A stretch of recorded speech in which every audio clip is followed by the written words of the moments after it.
Ça y est, on est déjà au dernier épisode de notre série sur le minimalisme.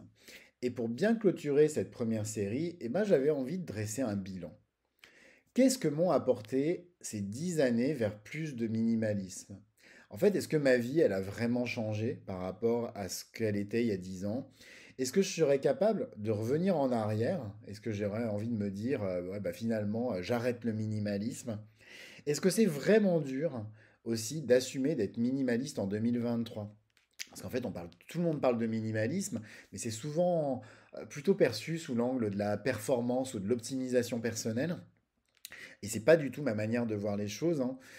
Donc, est-ce que c'est vraiment dur d'assumer d'être minimaliste de la manière dont je le conçois en 2023, au moment où tout le monde est un petit peu à la recherche de recettes miracles pour simplement se sentir bien ou se sentir plus performant. C'est à toutes ces questions que je vais tenter de répondre aujourd'hui, en espérant vraiment vous donner envie, non pas forcément de devenir minimaliste, parce que je n'ai pas moi-même l'impression de l'être complètement, hein, ou en tout cas de correspondre à l'image, comme je disais, cool du minimalisme qu'on nous véhicule sur les réseaux sociaux ou dans les médias, mais plutôt l'envie de vous alléger, de faire comme moi, c'est-à-dire de cheminer dans votre vie avec moins de bagages, hein, des bagages physiques, hein, mais aussi des bagages psychologiques, pour aller plus loin, plus vite, et en tout cas moins perdre de temps et vous focaliser vraiment sur l'essentiel. Et le tout premier constat, c'est que ces 10 années, elles sont passées super vite. Et elles n'ont pas du tout été des années linéaires. J'ai pas du tout eu l'impression de vivre un cheminement rationnel avec une progression constante. Un petit peu comme les gourous du minimalisme, justement, ont tendance à chercher à nous vendre le minimalisme. Au contraire, quand j'ai décidé de me lancer, j'ai plutôt eu l'impression de me retrouver face à une montagne, mais vraiment une montagne, sans trop savoir par quelle face j'allais démarrer mon ascension. Et même si j'avais déjà des bonnes bases, par exemple, j'ai jamais eu de voiture, je conduis pas, j'ai pas le permis, j'ai jamais eu de voiture, j'en ai jamais vu l'intérêt.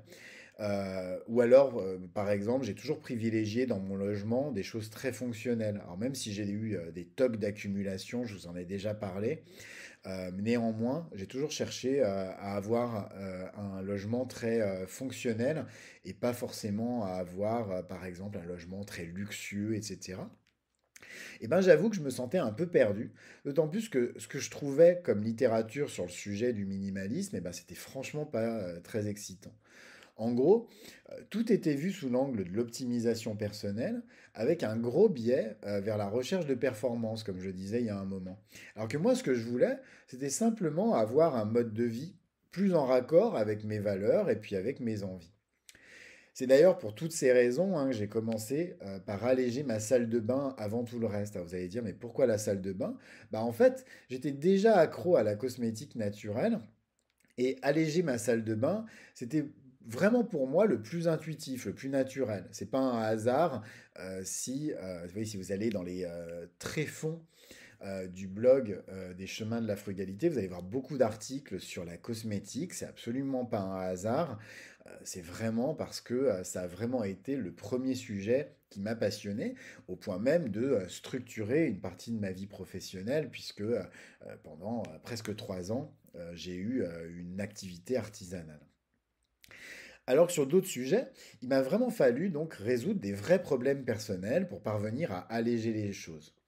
Le plus dur, ça a vraiment été l'alimentation. Et puis encore aujourd'hui, c'est mon plus gros point de vigilance.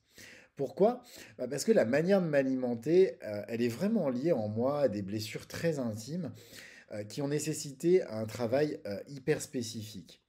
En tout cas, ce qui est vraiment intéressant, c'est que même si j'ai jamais vu mon cheminement minimaliste sous l'angle du développement personnel, ces 10 années, elles m'ont appris énormément de choses, tant sur moi-même que sur la manière dont j'interagis avec le monde.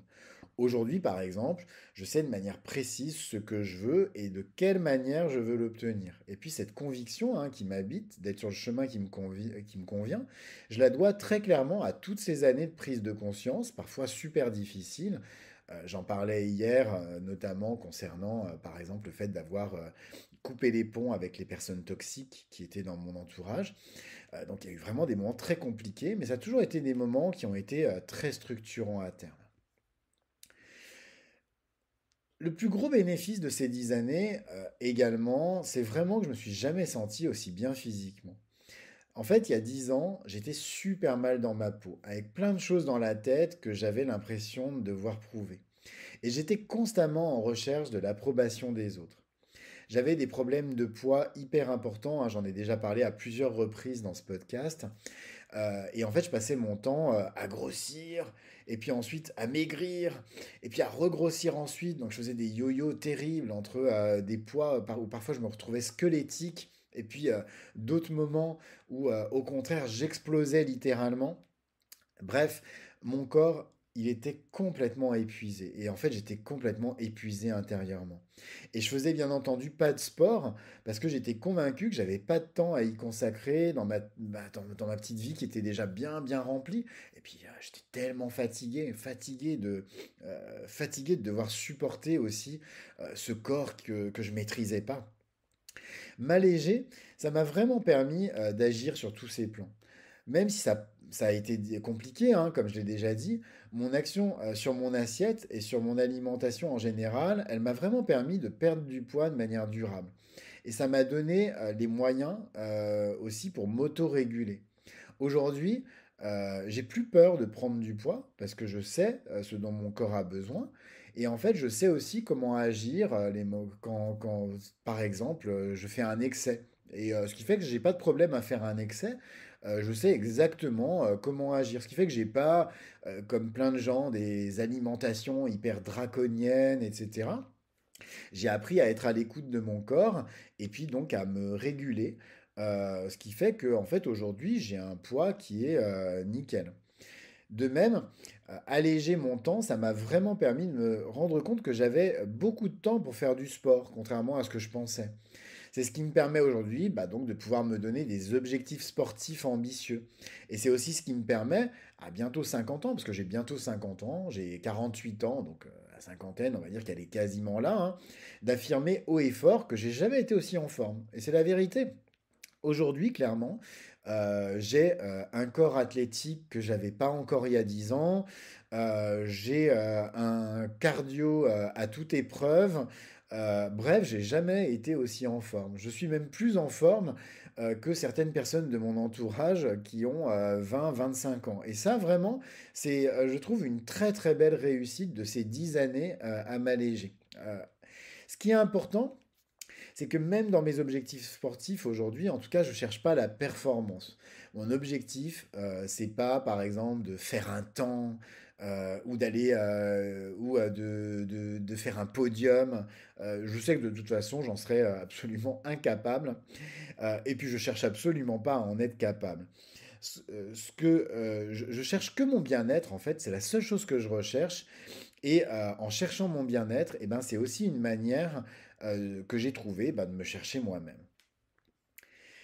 Dans ma tête, j'ai également vraiment gagné en bande passante de cerveau. Et ça me donne beaucoup de latitude pour lancer des nouveaux projets malgré une activité professionnelle qui est hyper chargée. Auparavant, j'avais l'impression de courir après le temps en permanence. Et bien sûr, il n'était pas question, même si j'en rêvais, d'avoir un projet perso en parallèle de mon travail, parce que j'avais déjà l'impression d'être complètement débordé. D'avoir réorganisé ma vie, ça m'a vraiment permis de prendre conscience que j'avais en fait beaucoup de temps et que ce temps pouvait vraiment être mis à profit pour concrétiser mes projets et puis toutes les envies que je pouvais avoir. C'est comme ça que d'ailleurs ce podcast il est né. J'en rêvais depuis des années. Ça fait franchement, pourrez demander aux personnes de mon entourage. Ça fait des années et des années que je les bassine avec le côté. J'aimerais faire un podcast, j'aimerais lancer une chaîne YouTube, j'aimerais créer un blog sur la frugalité et le minimalisme, etc. Et d'ailleurs, j'ai eu plein de tentatives, hein. Mais le problème, c'est que je ne savais pas comment passer à l'action, et donc les tentatives même que j'ai pu avoir, eh ben, elles ont lamentablement avorté. Aujourd'hui, je sais que j'ai du temps pour mener ce projet à bien, et même du temps pour le développer, sans empiéter sur mes autres activités, et ça, c'est absolument extraordinaire. Enfin, j'ai jamais eu autant de temps pour moi. Du temps pour rien faire, du temps pour me promener, du temps pour lire, ou du temps juste pour être, vous savez, pour exister. Alors avant, c'était terrible parce que je me disais quand j'ai du temps, ça veut dire que peut-être j'ai oublié quelque chose, peut-être que j'ai pas bien fait mon travail. Là, aujourd'hui, j'ai plus aucune culpabilité. Je prends ce temps de simplement exister et être moi. Pour quelqu'un qui a toujours vécu le temps vide comme une angoisse, c'est une vraie révolution. Et ce temps pour moi, c'est clairement aujourd'hui mon temps le plus précieux. C'est le temps le plus précieux avant même toutes les autres activités que je peux avoir. Si je me focalise maintenant sur mes concrétisations, qu'est-ce que j'ai vraiment concrétisé pendant ces 10 dernières années? Eh ben, j'en ai choisi trois. Même il y en a plein d'autres, hein. Vous imaginez pas ce que le simple fait de chercher à m'alléger a pu provoquer dans ma vie. Mais ces trois réalisations, je les ai gardées parce que c'est vraiment celles qui m'ont le plus marqué personnellement. Et puis, elles sont clairement liées à ma démarche minimaliste, de manière un petit peu plus directe. Donc, ça va vraiment vous permettre de mieux comprendre comment elles ont découlé de cette démarche, en tout cas, qui a consisté depuis 10 ans à m'alléger. Premièrement, j'ai redéfini en profondeur mes objectifs professionnels.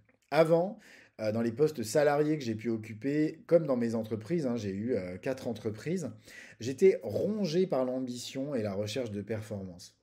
Aujourd'hui, je cherche au travers de mes activités professionnelles que mon épanouissement. Et peu importe que je sois ou non le meilleur, alors c'est absolument plus un problème. Alors peut-être qu'avec l'âge, je me suis aussi dit que j'avais un peu moins de choses à prouver aujourd'hui, hein, avec l'âge et l'expérience. Mais parce que c'est absolument plus un problème qu'il y ait quelqu'un de meilleur que moi.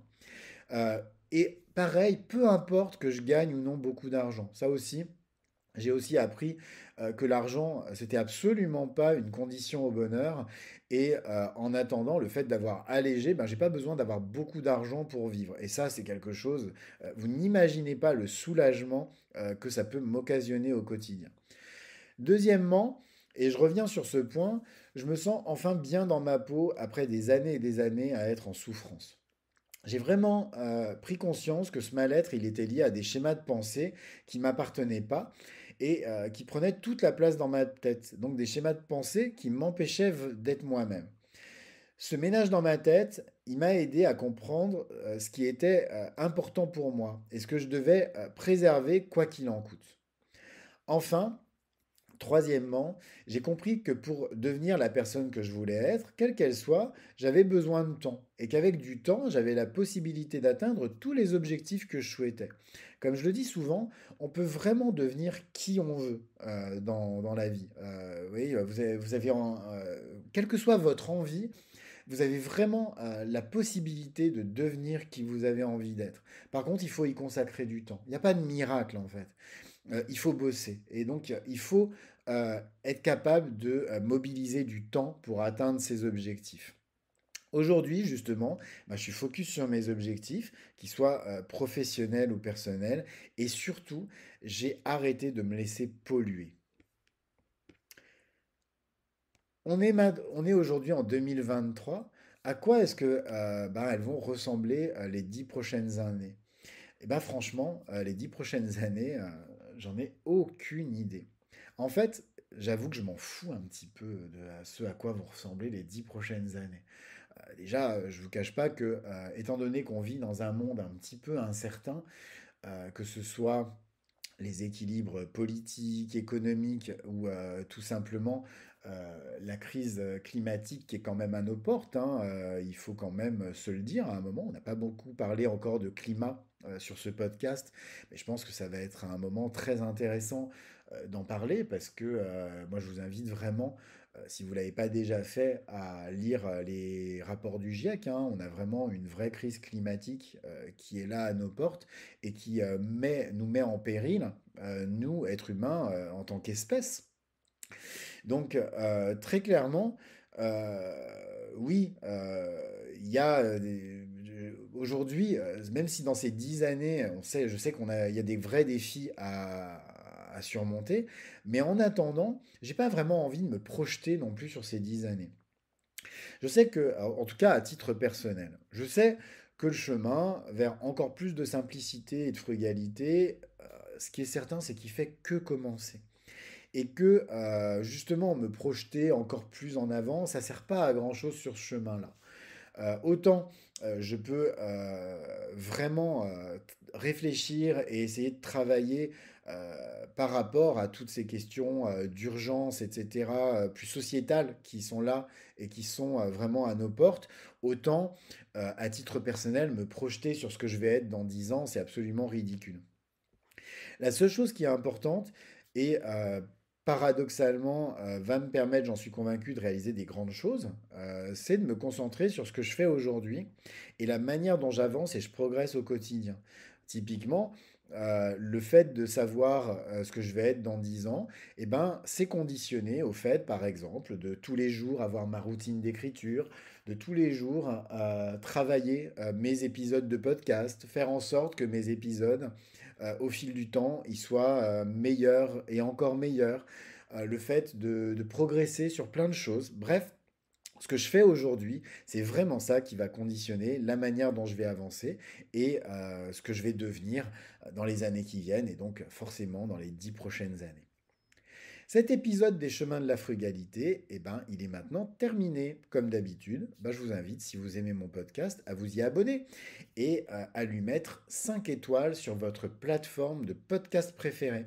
Ça va beaucoup, beaucoup m'aider à bien le référencer. Et sinon, vous pouvez aussi le partager autour de vous afin de le faire connaître à vos proches, hein. Moi, ça va m'aider à me faire connaître.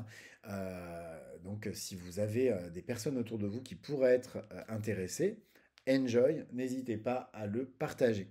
En attendant, je vous souhaite à tous une très belle fin de journée et puis je vous dis à demain pour un nouvel épisode. Au revoir.